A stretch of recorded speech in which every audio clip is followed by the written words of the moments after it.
Hello and welcome to my video blog for Stamp Coin Mart magazine. Gladstone was the subject of my article in the magazine this month, and I felt it was important to bring Gladstone into the story of the history of postcards because of the role he played in the 19th century.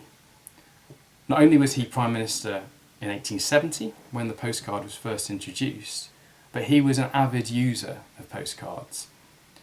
Roy Jenkins, his biographer, reckons that at one stage Gladstone was sending 20,000 pieces of correspondence a year. He would reply to everybody that wrote him a letter if he could. Now, to do this, he adopted the postcard. And it's interesting to see how often those postcards then get mentioned in the newspapers, whether it's something Gladstone's written on policy or in response to an invitation that he hasn't been able to attend.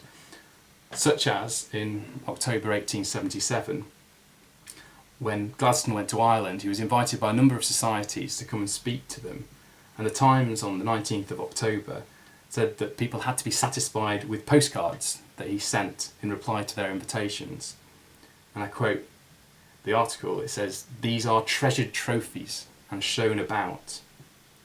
And as you look through the articles in which Gladstone features, it is quite common that one of his postcards will be quoted.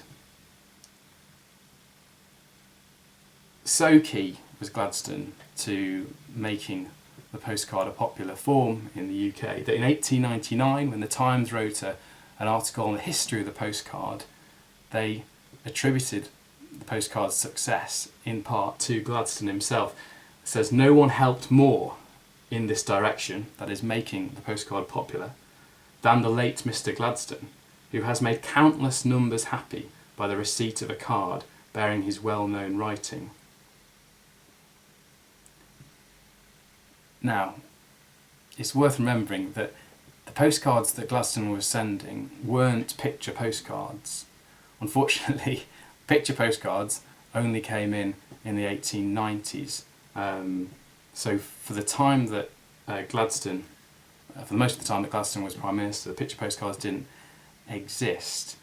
Instead, he would send the official postcards, the halfpenny postcards that were available from 1870 from the post office. And, quite exciting, that I've actually bought what I think is the earliest official postcard that I've been able to track down. I got this on eBay and it arrived this morning, so I thought I'd open it and share with you what one of the official postcards looked like.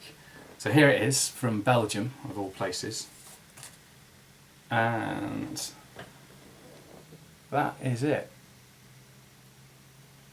So that's the type of postcard that Gladstone would send to people who'd written to him. And this is as early as it gets. It's not from Gladstone, sadly. It was only €2, but it was sent in 1872, so only a couple of years after the postcard had been introduced.